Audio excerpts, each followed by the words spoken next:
Welcome everyone. Tucker is going to start us with some covering some announcements, and then we'll go into a presentation with him. So Tucker, you can unmute.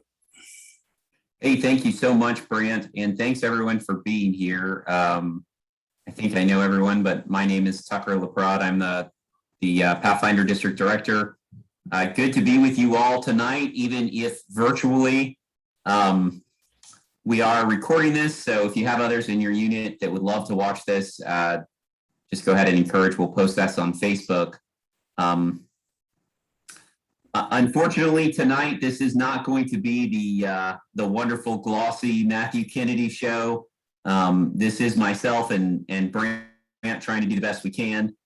We are in need of a new Roundtable commissioner. Matthew's job has prevented him from continuing in this role. So if you do know of someone that would make a fantastic Roundtable commissioner, please share that with myself, with Brant. We are looking to make these, even when virtual, an exciting experience. Let me first, Brant has no idea. I told him I'd need a couple minutes of announcements, and he's just, hopefully he doesn't roll his eyes too much, because I have to brag on the Pathfinder District a little bit while everyone is here. In the month of, I guess we'll start out with some good news. In the month of August, you guys, Pathfinder District recruited 250 new Cub Scouts. The council as a whole, thanks for that, Andy. The council as a whole recruited 500 Cub Scouts. So that means that one county, Johnson County, and one portion of Marion County was able to match the output of 25 other counties combined across central Indiana. So if you guys have been really busy lately recruiting kids, we're really, really excited, and excited that all these new families are joining such wonderful programs. And I'll tell you that it really hasn't stopped in September. I think already another 50 Cub Scouts are through the door. So 300 new Cub Scout families have joined this fall in Pathfinder District, which is just so, so exciting. Behind me in this screen, maybe you recognize this place. This is Camp Kick the Wind. So for those that don't know, we do have our Cub Scout Fun Days happening this weekend at the K's, Camp Kick the Wind and Camp Cretenstein. So they are still taking reservations to my knowledge. And even though this hasn't been advertised, there are walk-in reservations available at both those opportunities. So definitely did want to start out with that information. Up next, if you're on the Cub Scout side of the house, we have our free fishing days where we partner with DNR, and those are happening September 25th. And Brant, I'm just going to go ahead and share my screen for a second and show you guys those. So hopefully everybody can see the Crossroads of America Council on my screen here. And then, let's see. Let's do this. So if you go to crossroadsbsa.org/join,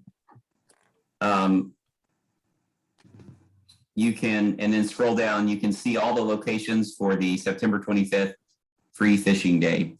So here in Pathfinder District, we do have 3. We have Johnson County Park in the morning, and then we have 2 in the afternoon, Proctor Park, and then 1 at Freedom Springs. So if you haven't been to that location in Freedom Springs, maybe you didn't even know there was a pond at Freedom Springs. As Brant and I found out in the spring, it is a little bit of a walk from the parking lot, but it is kind of a neat thing at Freedom Spring or Freedom Park, really. So we will have volunteers who are trained by the DNR, and we will have fishing DNR fishing poles. So anyone is welcome to come out and take advantage of those free fishing days. So certainly you can promote those with your unit.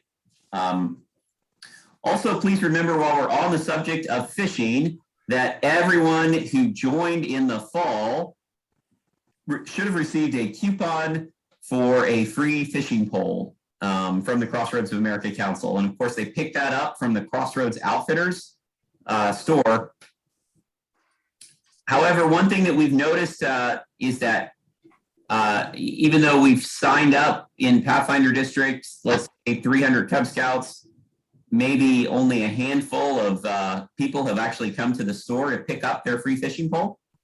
So certainly, if you haven't gotten your new Cub Scouts their coupon for the free fishing pole, you can come see me and we can get that to you, because that's a pretty exciting opportunity. I should mention Hey Tucker. Hey, just real quick, I think it's probably just busy parents. So is there a deadline when the coupons expire? That generally helps. No, great question. Okay. No deadline on those coupons. They do not expire. So we've got more than enough fishing poles. So just have your scouts bring them up. If you do have questions, I would ask that, we can certainly handle some of that, but feel free to also throw that in the chat, and then myself and Brant can kind of tag team that and go that way. So, and then I think that was all the updates I had for the Cub Scout side. Again, you guys are, as you always do, leading the way for the entire council. We're so happy about that. So excited for so much growth in our district, in all of our packs. So it's really fun for me and Brant to just watch this. Okay, for Scouts BSA, if you're here with the Scouts BSA unit, and you go to, again, I've got the calendar up, crossroadsbsa.org/calendar, and you go head over to January of 2022. And then you scroll down to the 28th and 29th. You can see that there's a link already live and active, and registration is already open for our winter camporee. We're calling this the Metro section. Don't love that name, but I did not choose it because we are partnering on this winter camporee with the Monon district. So should be a lot of fun. Our friend Alan Winty is leading the effort. He would be here tonight to talk about it, but tomorrow he is on staff for Wood Badge. So he is at Camp Belzer preparing for Wood Badge. But that's coming up. You can go ahead and register for that now. Not a ton more information on that now, but I am excited that it's live and you can register. Okay, last quick, I don't want to say the A word, last quick point of interest for me. We will be live. Right. Our roundtable will be live and in person. It will be taking place at a very special location. We will be at the 5 Points Conservation Club in Franklin Township. You guys can go ahead and Google that if you want to. It will be on the third Thursday next month, because most of us are on fall break that second Thursday. That'll be October 21st, and it will start at 6:30. So, why are we at a shooting club? Well, we're going to have a little scout leader marksmanship fun. Scout leader shoot off, as it were. It should be a ton of fun.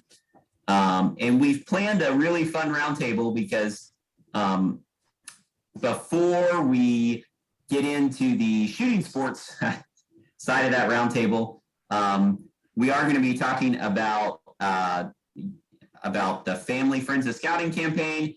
And while I know that the Family Friends of Scouting campaign is everyone on this call's favorite topic, Brand and I decided that a little spoonful of sugar or perhaps a spoonful of gunpowder might help the medicine go down, as it were.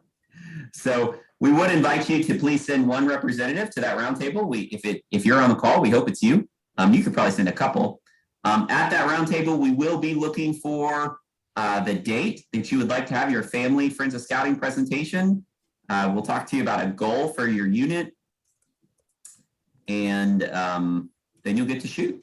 And so pretty really fun opportunity. Hopefully we'll make it as painless and as fun as possible. I think that's all I had for the announcements portion. I see some stuff in the chat. Is there any questions? Clarissa said, what is the date? It's the 21st at 6:30. Great. Keith is repping the Jamboree on air. Love that, Keith. Oh, and Bill Bernier's in the house. Fantastic. Okay. John Himner asked, can a representative of the unit pick up for all the new scouts the fishing pole? John, I'll say yes. That was not the spirit, and that's not what we were hoping to happen, I guess, to be honest with you. We would love to get each new family actually in the Crossroads Outfitter shop, because they might decide, oh, it's a really good time for me to get a uniform, right? That will only help your program. So yes, John, you perhaps could a representative pick up all the polls, but we would really prefer to have each family come and do it. So good question.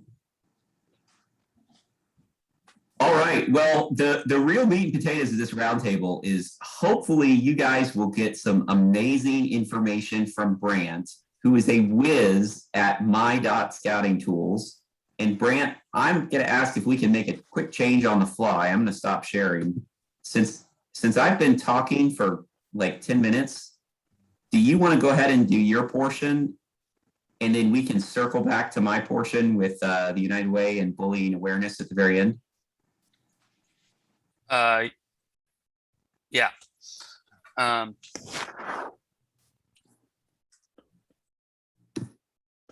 So I will get my screen shared again, this time with the audio.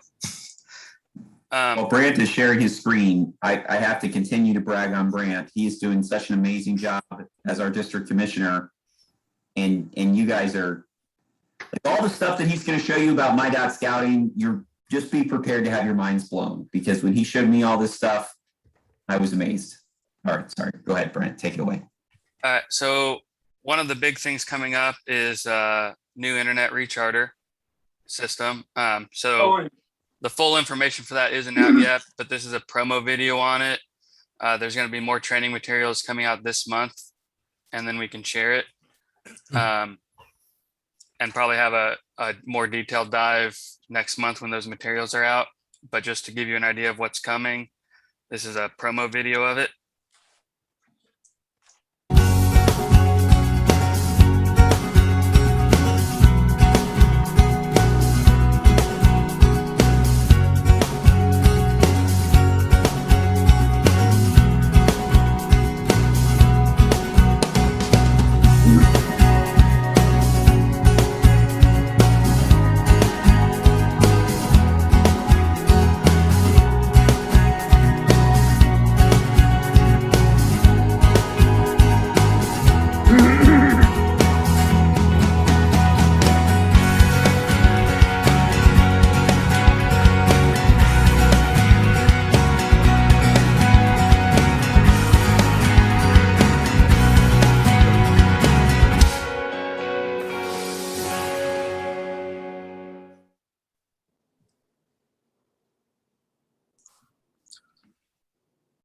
All right. So if you have questions about that process, there's an FAQ out there right now already that you can look at, and we can share that link out.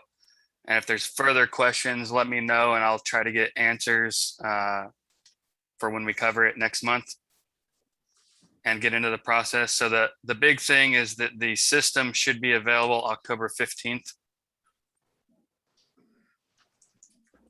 All right.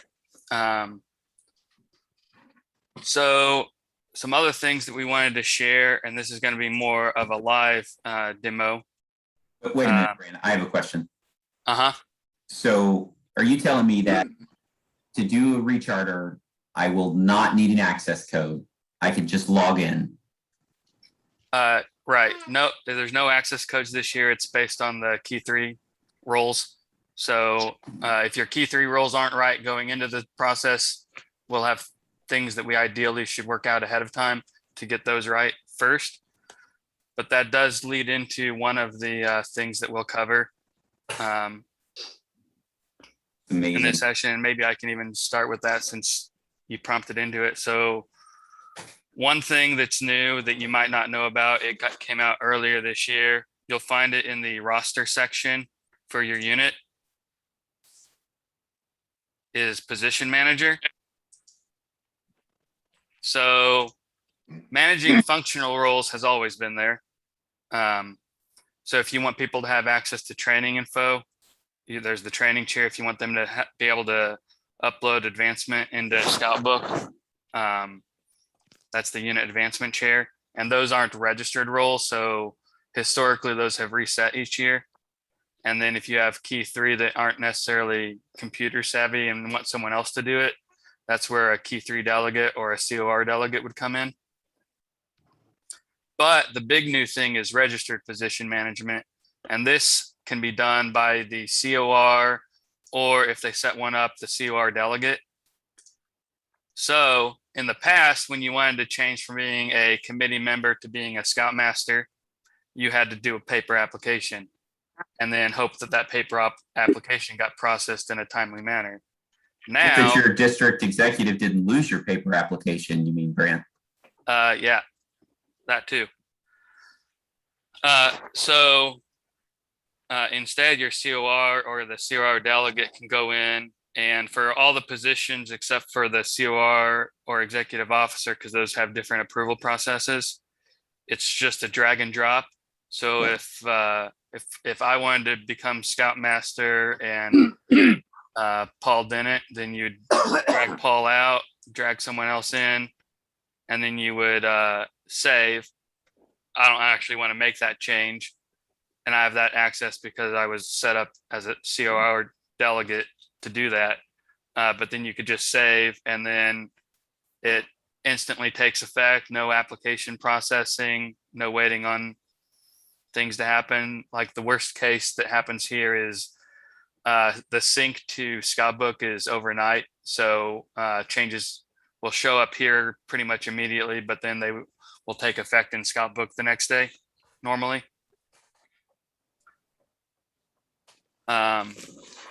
So that's Position Manager. So that'll streamline some things. So if you've had your Scoutmaster change or similar, you can get that updated before you even go into the recharter process. Brant, who is allowed to use this registered position change? Who can do this? Being able to change the registered positions is the same person basically that approves a paper application for adults. So that's the charter organization representative. Or if they've set it up, a COR delegate can also manage the registered positions. That's amazing. Does that blow anybody else's mind that you can now change positions in the BSA in your unit as easy as drop and drag? That's unbelievable. Way cool. One of the other areas that we wanted to talk about was the lead management in My Scouting. I'm sure you've seen the emails that if you're a key 3 that are, hey, you have a lead waiting, especially if you're in Cub Scouts. So if you're a delegate, you have access to that stuff, but you don't have I wanted to go into my unit, not the district level. Oh,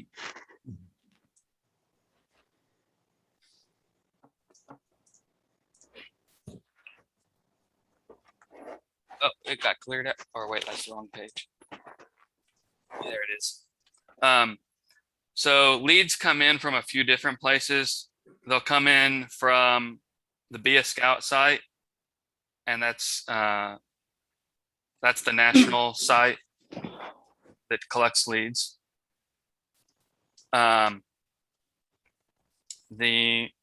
can manually enter leads, and then leads that maybe got sent up to the council or district level because they weren't a good fit for where they initially went in, but they weren't were still interested. Those might get assigned into your unit as well.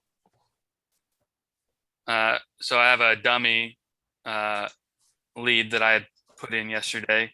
So you'll see the contact information for them. If it came in from BS Scout, it'll have the youth information. So you'd want to contact them. It's important to leave some notes so that, you know, we want people to have a timely response, and we also don't want these leads to stay open forever. So if we know that they've been contacted like 2 or 3 times and they just aren't being responsive, then we can just close those out as a non-responsive lead. But you'll have the opportunity to close the lead if they're no longer interested. If they've joined your unit, you can complete it. If they're interested, you can send them an online application. And if they are interested, but your unit isn't a great fit, you can reassign it to the district, and then we can work with the membership committee to help find a better fitting unit for them. Grant, we have a question in the chat from Andy. It says, for the lead management, I seem to be the only one getting notifications. How can I update that? So I think only the actual key 3 get notifications. Beyond that, from what I understand and know, you'd have to be a proactive effort of looking at it. So yeah, if your individual unit should generally be the one that is closing, reassigning, or completing the leads, because you're the one that should be reaching out to them. Now, if you aren't reaching out, that's when commissioners or other roles might get involved and try to reach out to them and see or reach out to you to say, hey, do you know about this process so that we can make these contacts happen? Okay. Is there a functional role?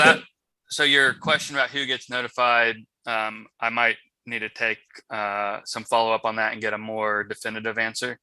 And there might just be some bugs and stuff, but I know that they would have to have their email right in My Scouting and not have opted out of stuff in the past. So that's the lead management process. And then sort of related and independent is the application processing. So if you have someone that's interested in joining your unit and you don't need them to go through the lead process, you can just go in the invitation page and there's a QR code or a URL, and you can send that to them, and then they can join online.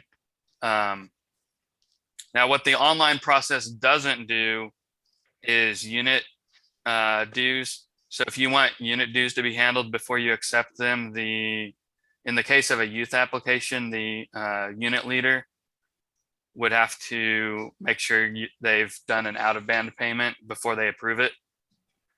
And likewise with adults, it's the COR or COR delegate that would approve adults. And in most cases, this should work for someone joining. Where it gets goofy is at the district level, where they might already be in a district position, but they're becoming another district position. That situation isn't handled right now. So if they're already in the destination unit, this process doesn't work, but anybody that's new to your unit, it's going to work. And if they've already taken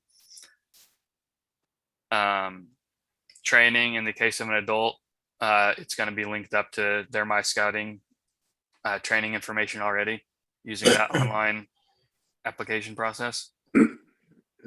Grant, I just want to add here for folks that if this is the first time you're seeing that, maybe you knew that youth could apply online. I think most of us have known that.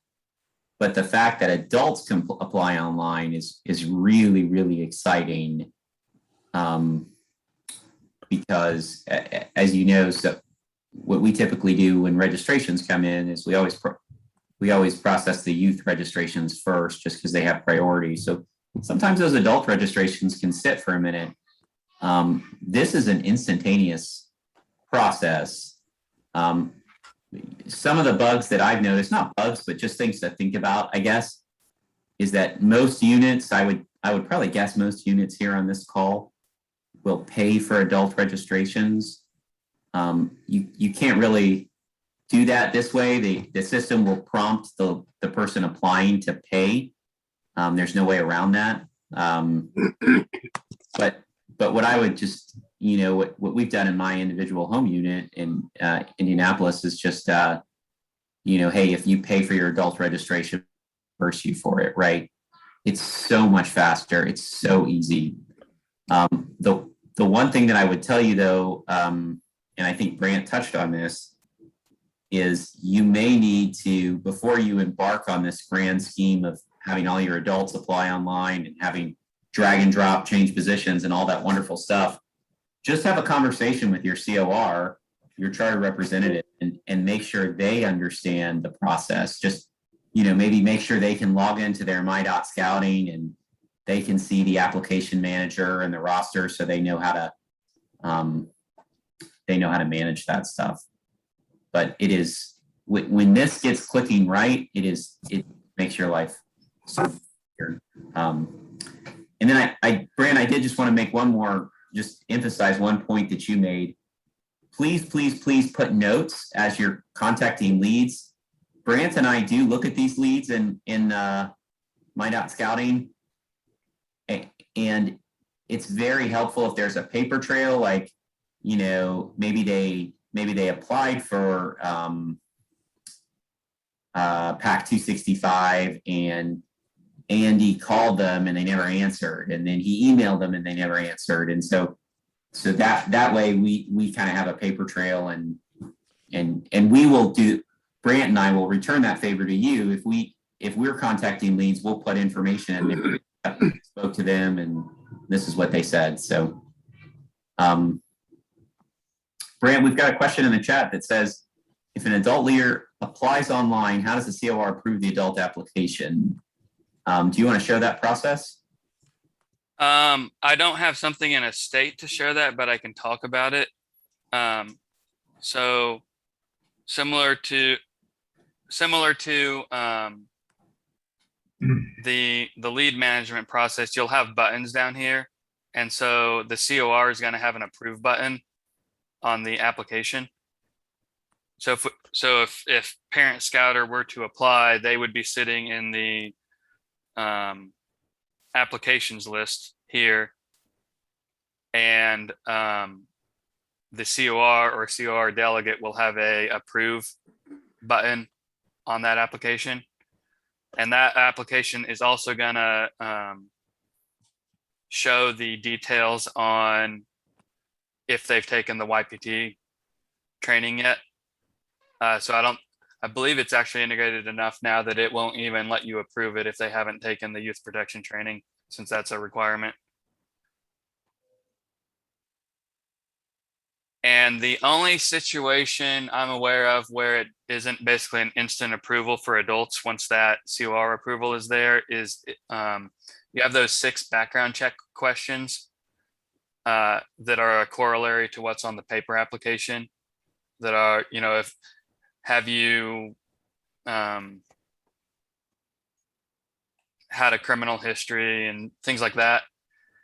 If any of those are yes and it's approved, those ones do go to the council for further scrutiny. But if all of those are no, then those get processed immediately once the COR approves it.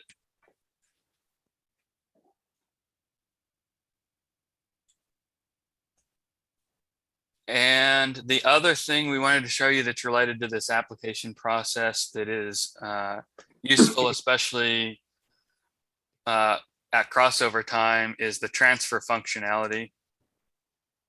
So if we go out to the roster,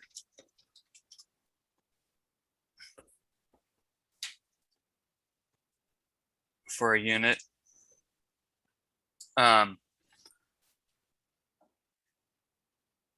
if it's same program transfers, there's not really a whole lot you need to think about on those. So if Hayden says he's going to go to another unit and his parent has done that, either the sending unit or the parent can initiate that process. So from a unit leader perspective, you would pick the scout or scouts, and then you use the transfer button. You'd search for the unit they're going to.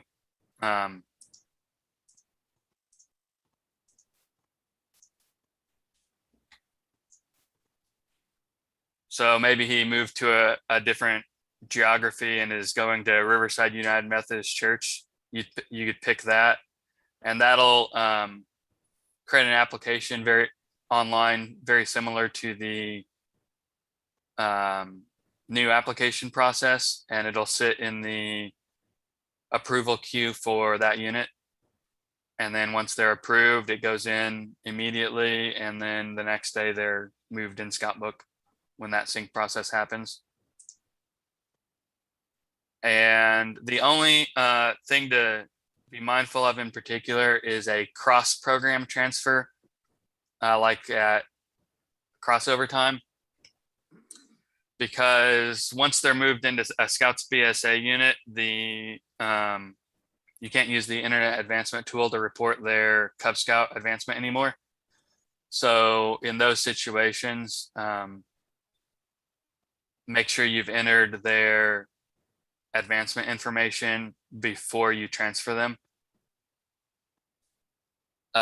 Otherwise, it's not the end of the world, but it's more work, because either you need to get the paperwork turned in so the registrar can enter it, which has its own issues, or you have to transfer them back. So that's the wrinkle with doing a cross-program transfer, but otherwise it's pretty simple and straightforward. And I think even there was an issue where if the parent wasn't hooked up to the Scout properly, I think that would give an error, but I think that's even more streamlined now.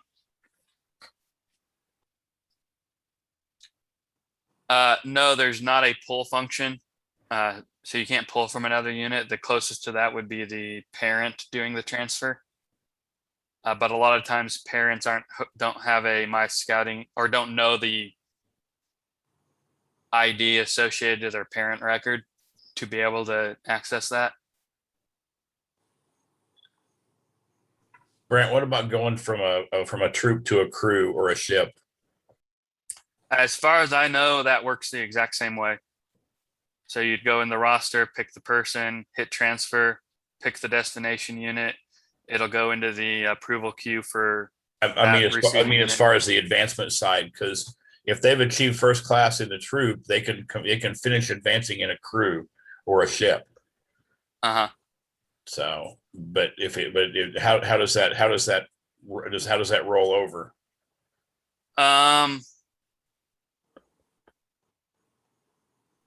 In that situation, I think you might be going the multiple route instead of the transfer route. Maybe I don't know for sure. We'd have to research an answer on that or ask about it. Okay, I just know that sometimes there'll be a kid they'll get to first class, and then they'll actually continue advancement in the crew or in the ship, because they decide, well, ship's is a moot point for us here because we don't have one right now, but going across to a crew, they can continue to work on their Eagle as long as they're under 18. So. Yeah. And if, I don't know if we have a venture crew leader in this session that might know better. But I don't have familiarity at that level personally yet. But I can try to follow up on it. So I think those are the tool things that we wanted to cover. So Tucker was also going to cover another presentation. Are there any, before we go into that, are there any questions on this? I mean, hopefully maybe you knew some of this stuff, but I know it's when you think about everything you can do and how easy it is now, like you don't have to transfer. No, we should not really need a paper application for much, so long as your chartered rep knows what to do and everything's working smoothly. So are there any other questions on this topic before we transition over? All right, that's awesome. Okay, so yeah, I do have one more topic tonight, and if you'll bear with me through this presentation, we're going to do our best to give you most of your night back. We are very excited about this topic coming up because Brant can correct me if I'm wrong, but this is going to be a little bit about bullying awareness and a campaign that we're doing with the United Way of Johnson County. And it also somehow, in a weird coincidence, corresponds to what the hot topic for BSA was this month. Am I right there, Brant? Yeah. So sometimes the stars align.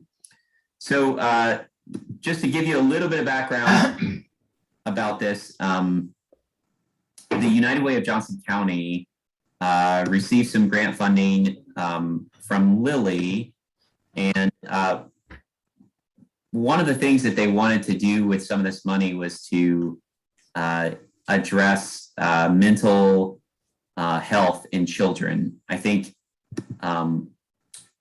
we've all seen, especially during the pandemic, the toll that social distancing and the lockdowns and everything like that have really taken on our children's health. I know, me as a parent, I see that myself. So we've partnered with the United Way and said, one of the things that we can do to come alongside you in this way is the BSA has some really great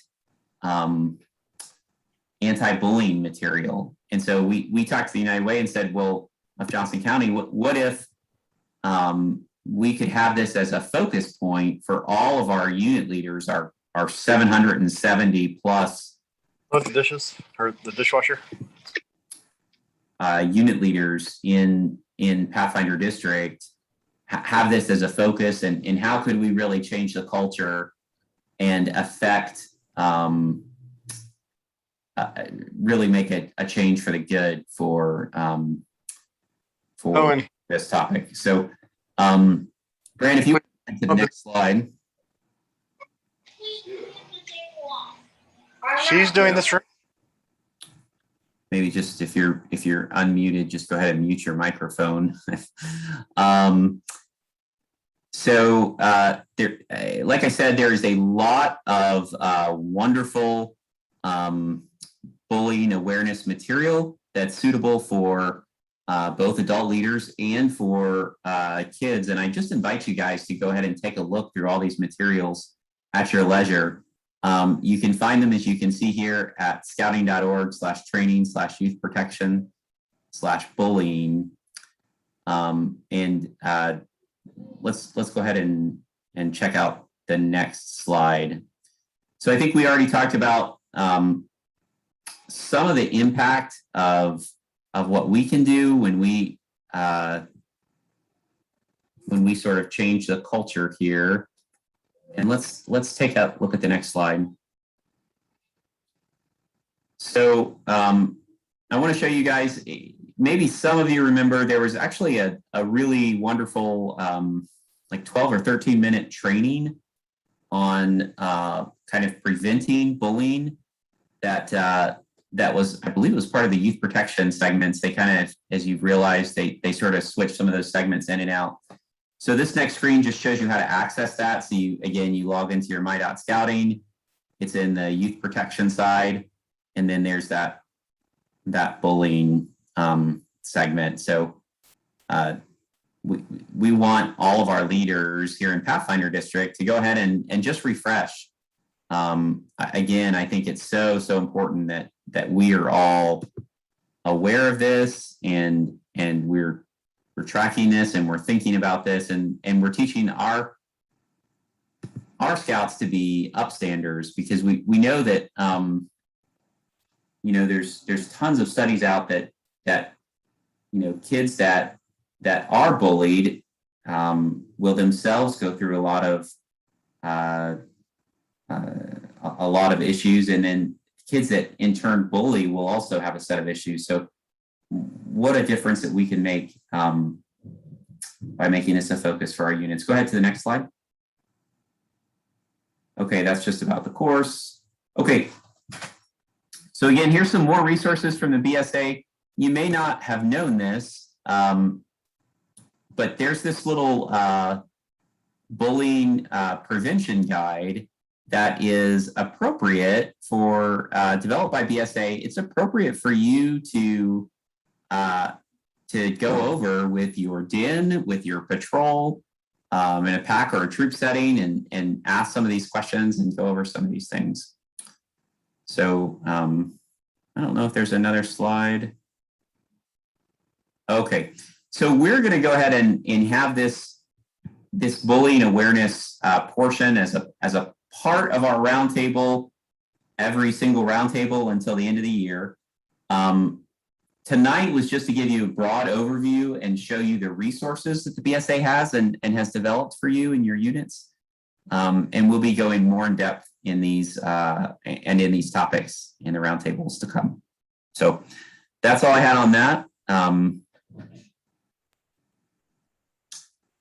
I think that brings us to the end of our materials for tonight.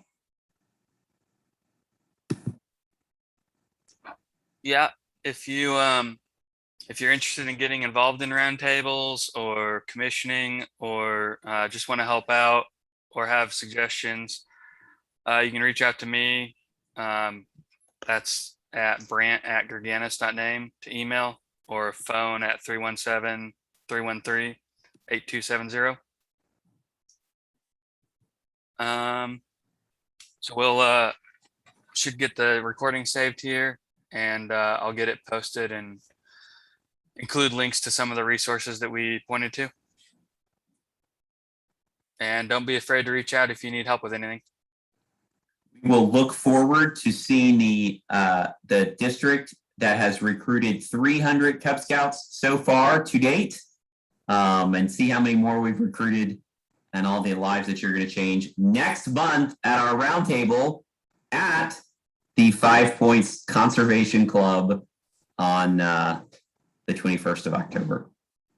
So have a good night, everyone. I got a pack for Wood Badge.